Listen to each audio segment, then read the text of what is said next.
Assalamualaikum warahmatullahi wabarakatuh. Very good morning. I'm Mohd Shukri Hajinoor from the Faculty of Economics and Management, Universiti Kebangsaan Malaysia, UKM, the National University of Malaysia. This morning we're going to learn from chapter 15, Macroeconomic Policy in an Open Economy. These are topics we're going to cover this morning. I'm not going to go through, just flipping to show you. Okay, first, let's begin. Economic objectives of nation to achieve three balances: internal balance, external balance, overall balance, long-term economic growth, reasonably equitable distribution of national income.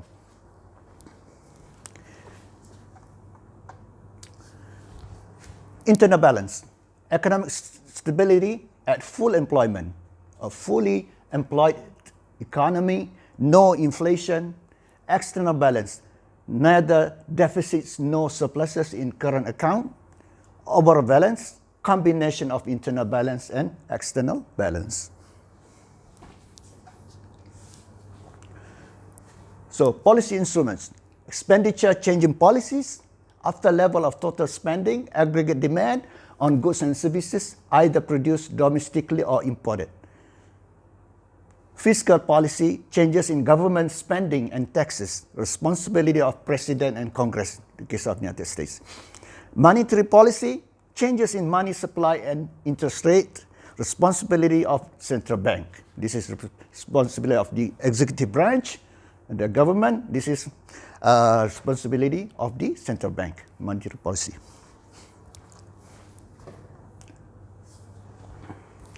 Expenditure switching policies modify direction of demand, use policies that shift demand between domestic output and imports. Under fixed exchange rate, nation with trade deficit could devalue currency to increase export competitiveness. Under managed floating exchange rate, nation with trade deficit could depreciate currency by using it to purchase other currencies.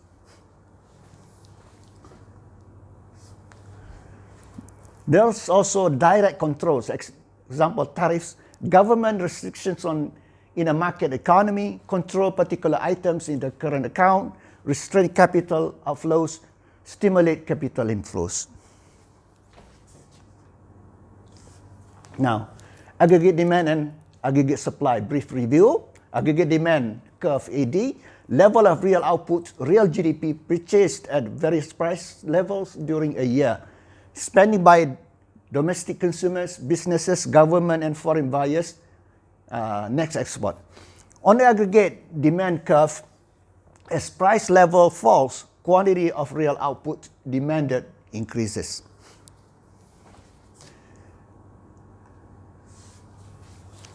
Here it is, aggregate demand.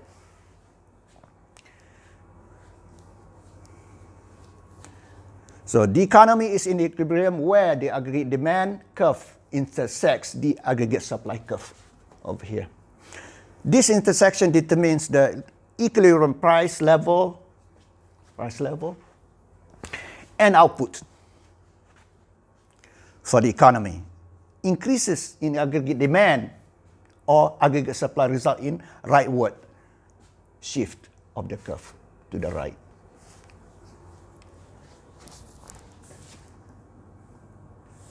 Aggregate supply, relationship between price level and quantity of real output produced by economy in a given year, upward sloping. Per unit production cost and prices increase as real output increases. So macroeconomic equilibrium is when aggregate demand equals aggregate supply.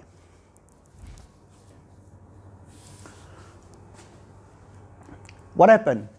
What shifts aggregate demand curve? Changes in determinants of aggregate demand, consumption, investment, government purchases, net export. Shift in aggregate supply, changes in prices of resources, technology, business expectations.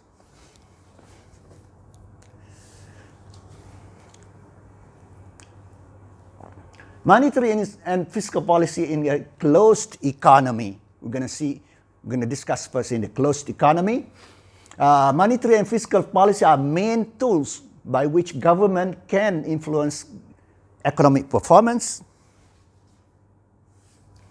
If aggregate output is low, unemployment high, government may increase aggregate demand through expansionary monetary and fiscal policies.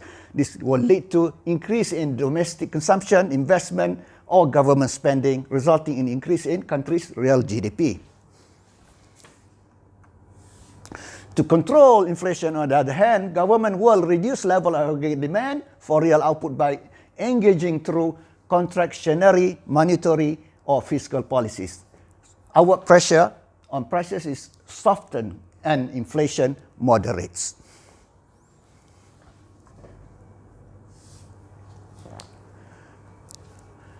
Now, monetary and fiscal policy in an open economy. In closed economy, initial effect is increase in aggregate demand, domestic consumption, investment, and so on. But in an open economy, instead of closed, open economy, it has a secondary effect, may increase or decrease in aggregate demand by changing net exports and other determinants of aggregate demand. If initial and secondary effects both result in increase in aggregate demand, that will strengthen the effect of expansionary policy. If, on the other hand, initial and secondary effects have conflicting impacts, so expansionary effects are weakened.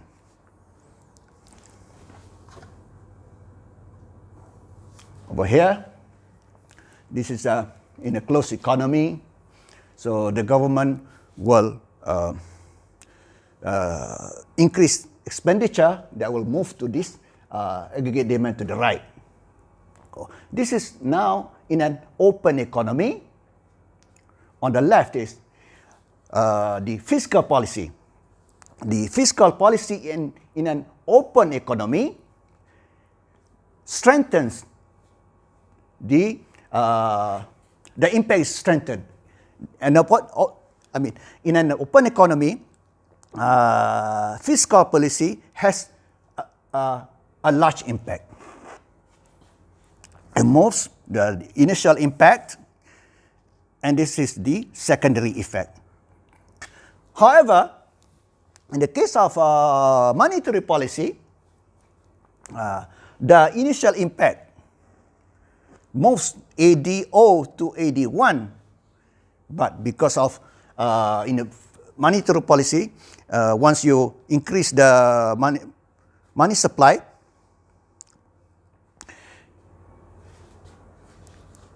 the interest rate will go down.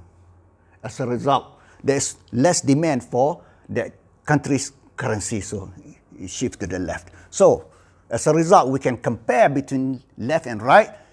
We can conclude that in an open economy, fiscal policy works, whereas monetary policy doesn't work or less effective.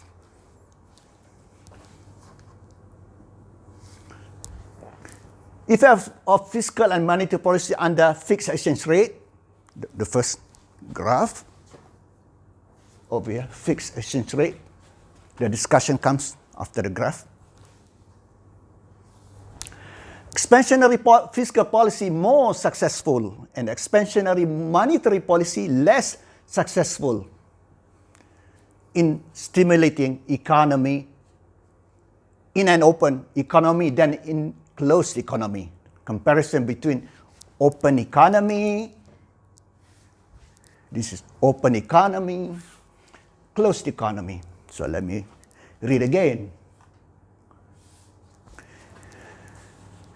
In a closed economy, have we done this? Yeah, we did it.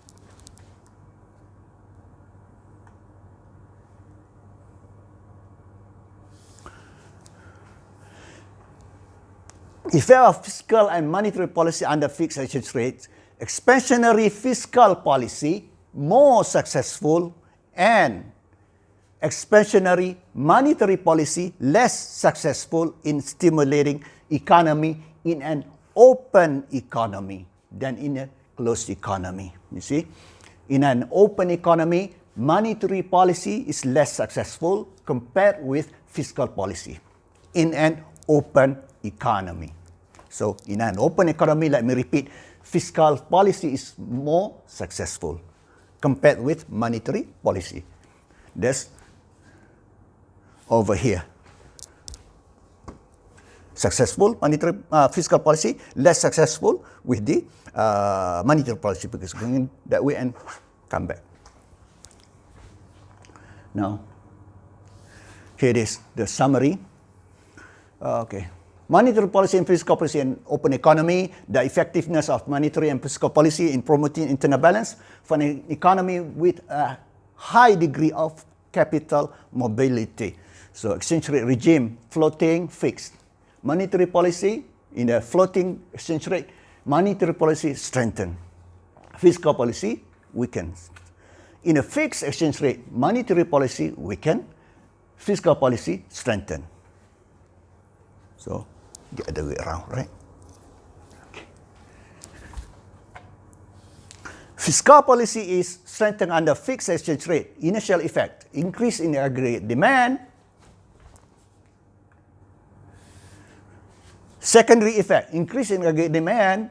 Budget deficit raises interest rate, leading to increased demand for domestic currency in foreign currency market. To maintain fixed exchange rate, central bank buys foreign currency with domestic currency, increasing domestic money supply and supply of loanable funds, causing aggregate demand to rise further.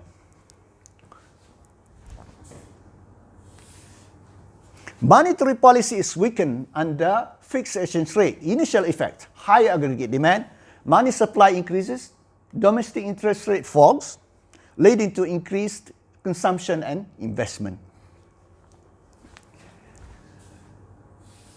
Secondary effects, lower aggregate demand, decreasing demand for domestic currency due to low interest rate. Yes, low interest rate. No one is coming, low interest rate to invest. To maintain fixed exchange rate, authorities purchase domestic currency with foreign currency, causing decrease in money supply. Supply loanable funds, causing aggregate demand to contract.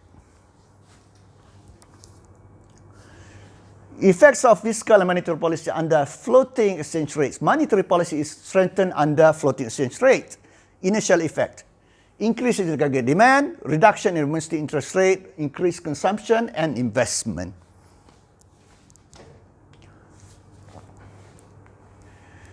Still under floating exchange rate. Monetary policy is strengthened under floating exchange rate. Continue. Secondary effects, increase in aggregate demand, domestic currency depreciate, leads to increase in export, decrease in imports, improvement in current account. Monetary policy is strengthened under floating exchange rate. So we have initial effect, secondary effect.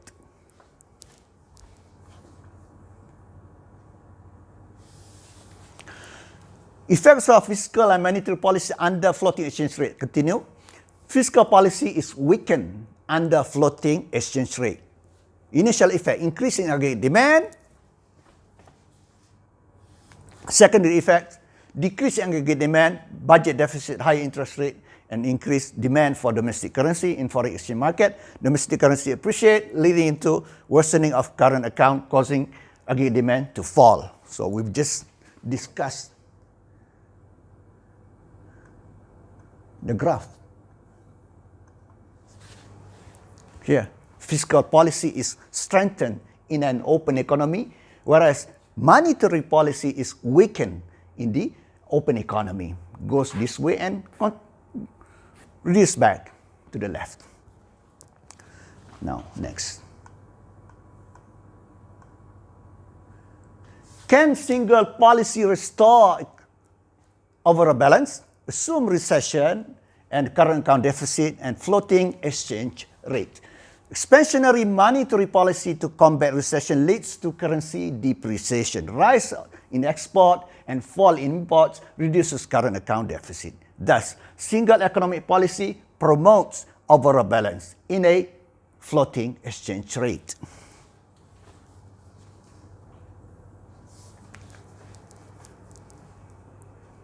inflation and current account deficit. Contractionary monetary policy to combat inflation increases domestic interest rate and thus currency appreciation. Fall in export and rise in imports increases current account deficit. Thus, there is policy conflict.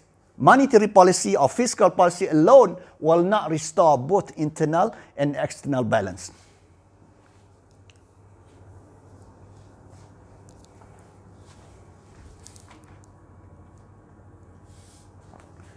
Inflation with unemployment. Assume that as the economy advances to full employment, domestic prices unchanged until full employment reach. So, demand pull inflation. Once nation's production capacity achieved, further increases in aggregate demand pull prices upward.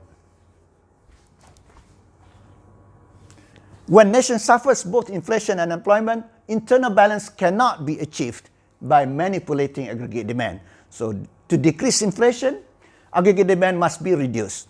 To decrease unemployment, aggregate demand must be increased. Overall balance, these three separate targets: current account equilibrium, full employment, price stability, wage and price controls may be necessary to achieve all the three.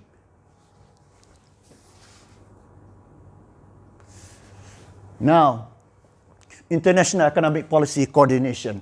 Economic relations among nations, conflict, independence, integration, policy cooperation. Officials from different nations meet to evaluate world economic condition. International economic policy coordination attempt to significantly modify national policies, monetary policies, fiscal policy, and exchange rate policy in recognition of international economic interdependence.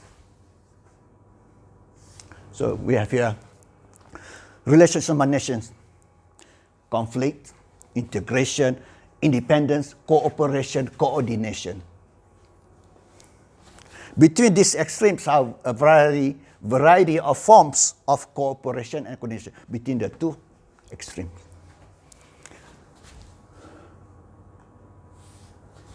Policy coordination in theory, some nations give higher priority to price stability or to full employment than others. Some nations have stronger legislatures or weaker trade unions than others.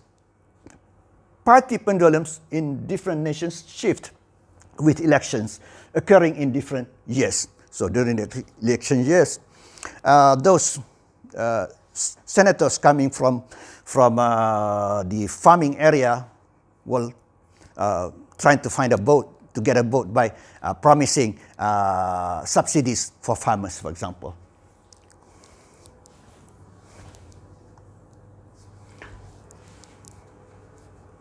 Policy coordination in theory, one nation may experience economic recession while another may experience rapid inflation.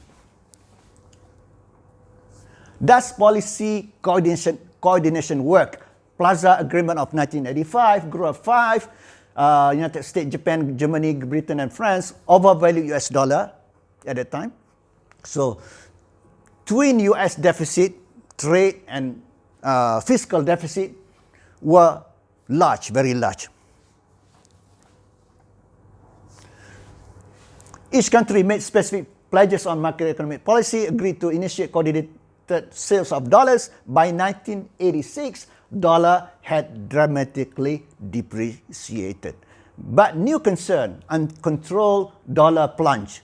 Lower Accord of 1987, Group 5, intervention policies intended to curb pace of dollar's depreciation. With the Plaza Accord, by 1986, we saw the yen went up vis-a-vis the dollar because the United States blamed Japan for its trade deficit.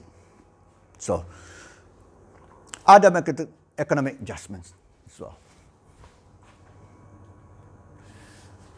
By 2000s, more difficult to coordinate. Rise of independent central banks makes coordination more difficult. Additionally, huge growth of global financial markets has made currency intervention less effective.